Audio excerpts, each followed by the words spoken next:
요셉을 향한 야곱의 편애는 결국 형제들로부터 미움을 받는 것을 넘어서 그들에게 애굽의 노예로 팔려버리는 결과를 주는 원인 제공이 되었습니다. 또한 이들은 아버지마저 속이고 그 야곱의 가정 불화는 최대 비극에 이르게 됩니다.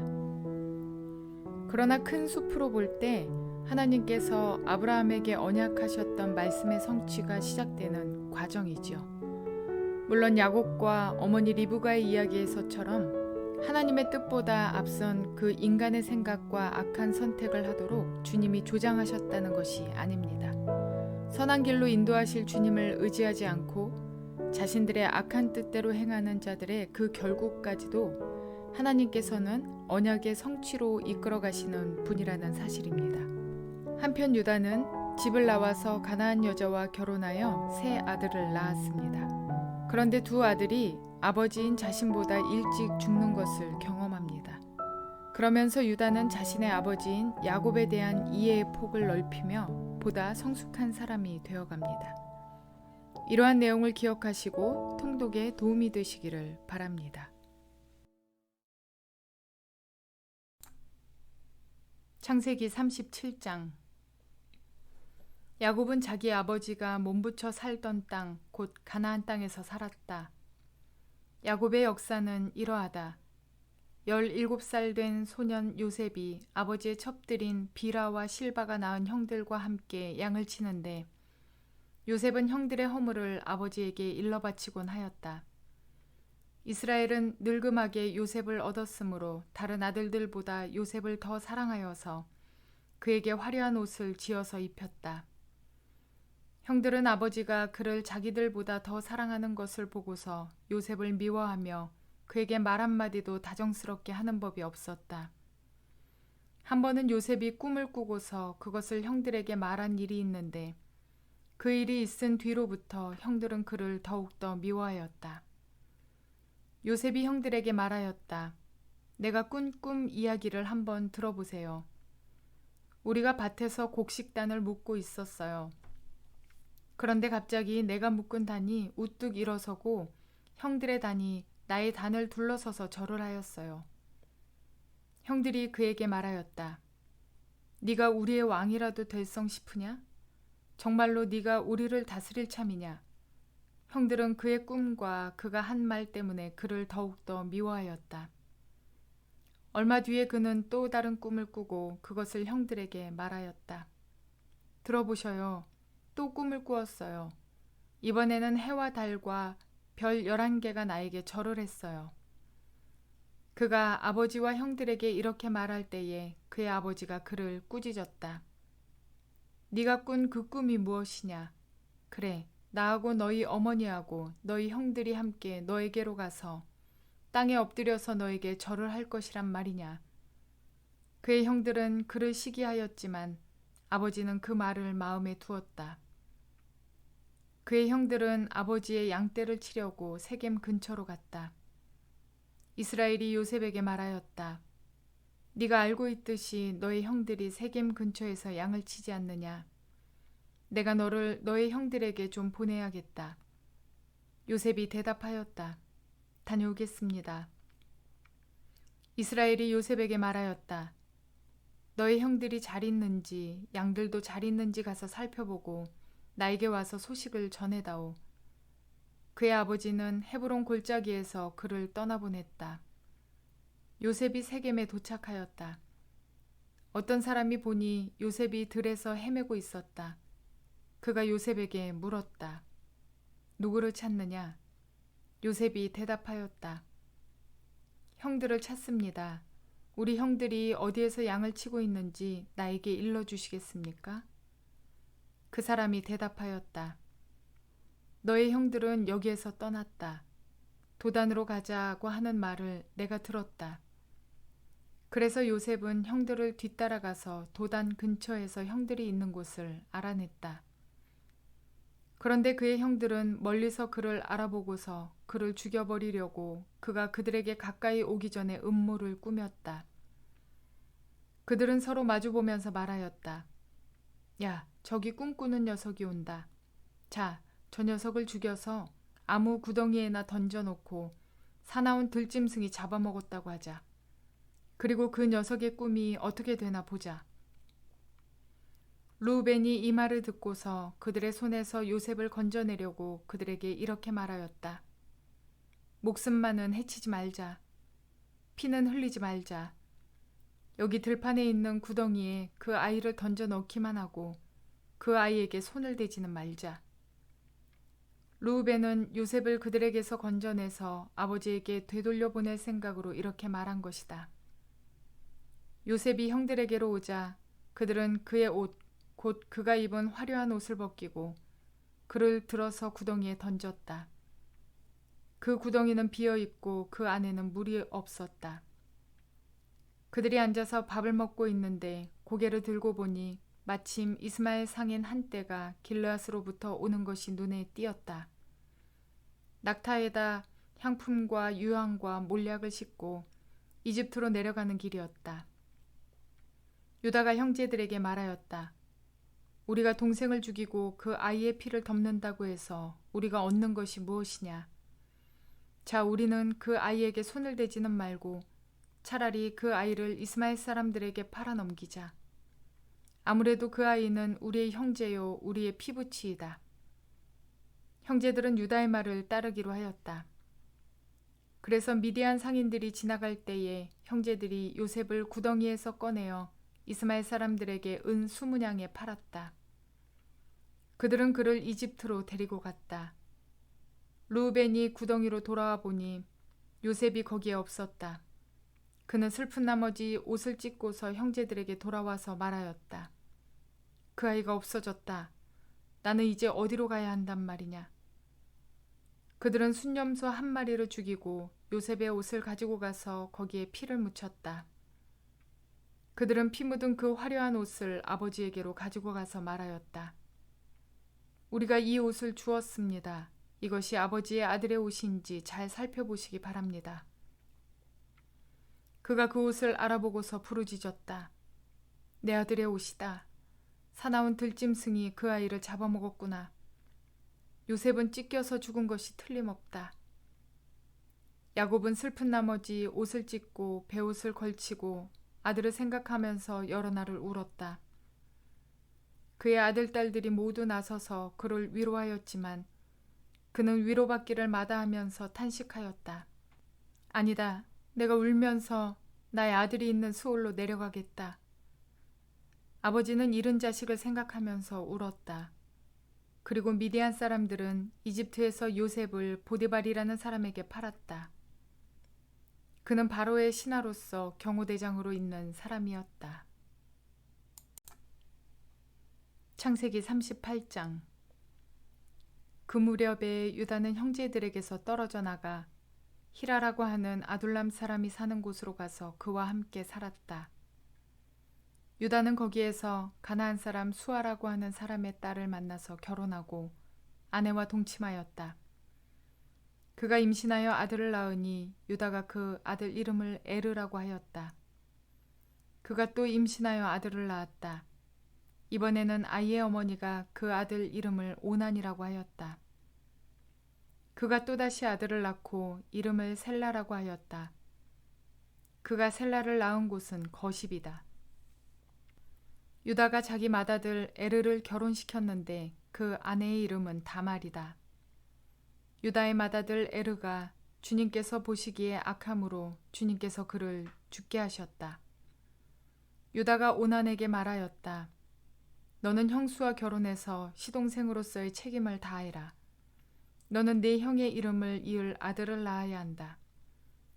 그러나 오난은 아들을 낳아도 그가 자기 아들이 안 되는 것을 알고 있었으므로 형수와 동침할 때마다 형의 이름을 이을 아들을 낳지 않으려고 정액을 땅바닥에 쏟아버리곤 하였다. 그가 이렇게 한 것이 주님께서 보시기에 악하였다. 그래서 주님께서는 오난도 죽게 하셨다. 유다는 자기의 며느리 다말에게 말하였다. 나의 아들 셀라가 다 클 때까지 너는 네 친정 아버지 집으로 돌아가서 과부로 살고 있거라.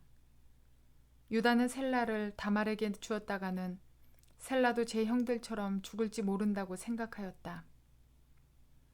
그 뒤에 오랜 세월이 지나서 수아의 딸 유다의 아내가 죽었다. 곡을 하는 기간이 끝났을 때에 유다는 친구 아둘람 사람 히라와 함께 자기 양들의 털을 깎으러 딥나로 올라갔다. 다말은 너의 시아버지가 양털을 깎으러 딥나로 올라간다 하는 말을 전해 듣고서 과부의 옷을 벗고 너울을 써서 얼굴을 가리고 딥나로 가는 길에 있는 에나임 어귀에 앉았다. 그것은 막내 아들 셀라가 이미 다 컸는데도 유다가 자기와 셀라를 짝지어주지 않았기 때문이다. 길을 가던 유다가 그를 보았지만 얼굴을 가리고 있었으므로 유다는 그가 창녀인 줄 알았다. 그래서 유다는 그가 자기 며느리인 줄도 모르고 길가에 서 있는 그에게로 가서 말하였다. 너에게 잠시 들렀다 가마. 자, 들어가자. 그때 그가 물었다. 저에게 들어오시는 값으로 저에게 무엇을 주시겠습니까? 유다가 말하였다. 나의 가축대에서 새끼 염소 한 마리를 보내마. 그가 물었다.